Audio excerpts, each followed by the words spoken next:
On se retrouve aujourd'hui dans un nouveau crash test d'une marque égyptienne. Je vais vous raconter comment on est arrivé là. Avant de commencer ce petit crash test, je vais d'abord vous présenter les produits.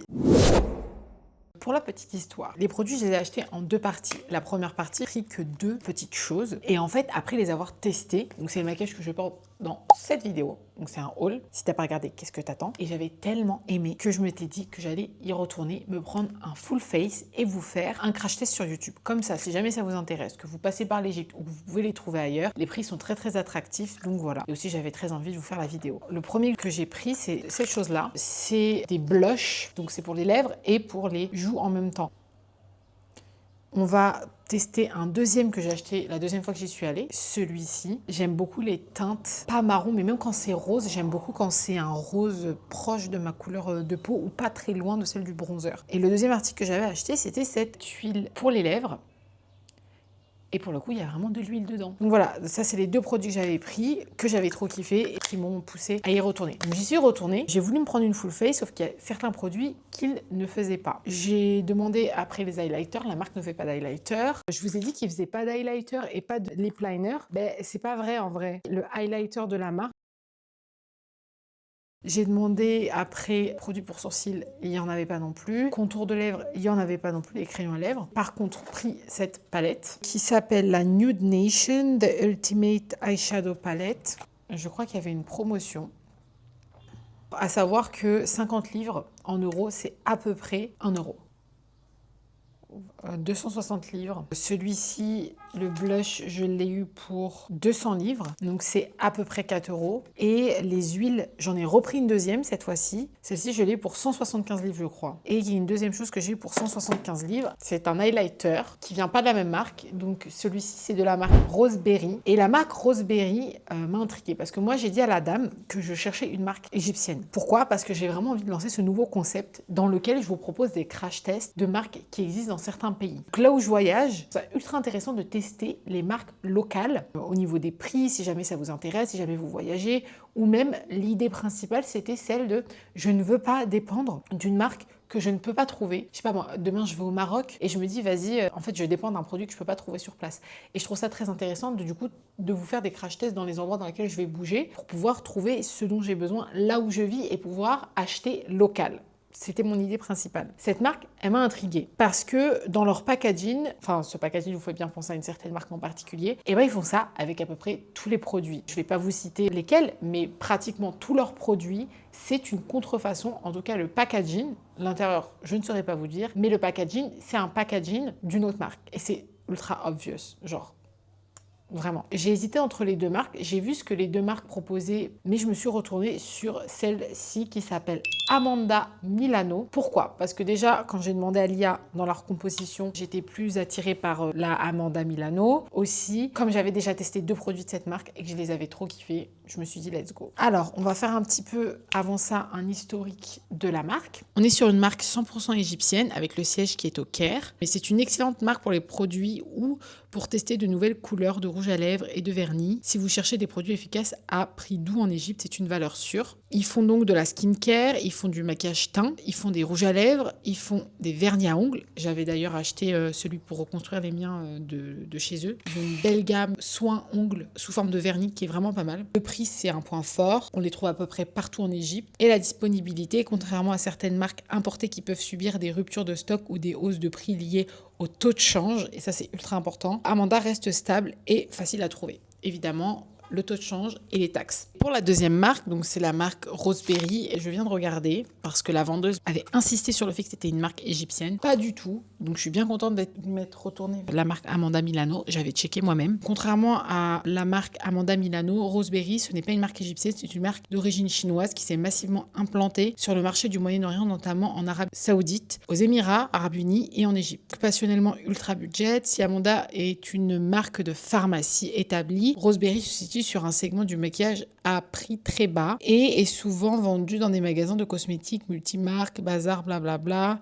Pour l'origine, donc les produits sont fabriqués en Chine, c'est ce qu'on appelle souvent le white label, où des produits génériques produits en grande quantité peuvent être exportés sous un autre nom de marque. Et donc je pense que c'est pour ça que les packaging sont très similaires à des marques qu'on connaît. Ça a beaucoup plus de sens. C'est intéressant en vrai, si tu peux trouver la même marque avec la même composition, les mêmes ingrédients, mais un logo différent parce que c'est des fins de produits. Je sais pas ce que vous en pensez. Ce que je savais que j'allais pas kiffer, j'ai pas pris. Donc ce que j'ai kiffé, j'ai pris et on va finir notre make-up avec. J'ai déjà fait mon teint. Moi, j'avais demandé un bronzer, sauf que quand je l'ai testé, il était un peu trop clair pour moi ou un peu trop orange.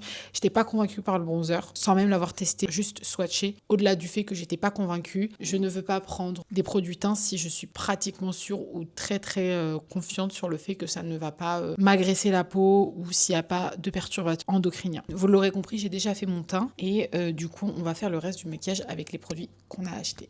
Donc c'est parti. C'est la Sarah du futur qui vous parle. Et cette Sarah-là, elle est dégoûtée. Je suis en train de faire le montage d'une vidéo qui doit sortir depuis très longtemps. Vous êtes en train de regarder maintenant. Et en faisant ce petit montage, en mettant bout à bout les parties de la vidéo que j'avais filmée pour vous, je me suis rendu compte qu'il manquait une partie. En tout cas, ce qu'il y a à savoir, c'est que là, sur les joues, j'ai commencé l'étape du blush avec ce blush. Et après ça, j'essaie de rattraper my mess parce qu'en fait, le blush est ultra pigmenté. Donc voilà, je vous laisse avec la suite de la vidéo. N'oubliez pas de lâcher un petit pouce, petit commentaire, ça fait plaisir. Abonnez-vous, ça fait encore plus plaisir. Alors là, les gars, j'ai fait n'importe quoi. J'aime pas trop le résultat, je vous mens pas. J'ai essayé de rattraper sur ce côté-là. On va essayer de rebronzer pour fondre tout ça. Je crois que j'en ai trop mis d'un coup, c'est une catastrophe. Catastrophe. Ah, faut vraiment y aller doucement là. Je ressemble à un clown, s'il vous plaît. Non, attendez, j'efface tout ça et je recommence. Et j'ai retiré ce que j'avais sur les joues. Je me remets un petit peu de anti-cerne. Ce que je vous propose, c'est d'appliquer sur une joue celui que j'ai kiffé. Celui-ci, en la teinte numéro 01. J'aime pas trop l'odeur, je vous mens pas. Mais regardez-moi cette beauté. Je vous ai dit qu'il était incroyable. J'aime beaucoup l'applicateur. Et sur ce côté-là, on va mettre celui-ci. C'est la teinte numéro 04. Je vais en mettre un minuscule peu.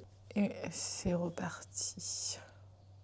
J'aime beaucoup la couleur en vrai. Celui-ci est un peu plus rose que celui-ci qui est un peu plus marron. Je vais me remettre encore un petit peu de bronzer. Nice. Et là, on va passer aux yeux. Je commence avec cette couleur sur toute la paupière. Il n'y a pas trop de résultats, donc je vais prendre la couleur qui a juste à côté, la marron ici, à la place.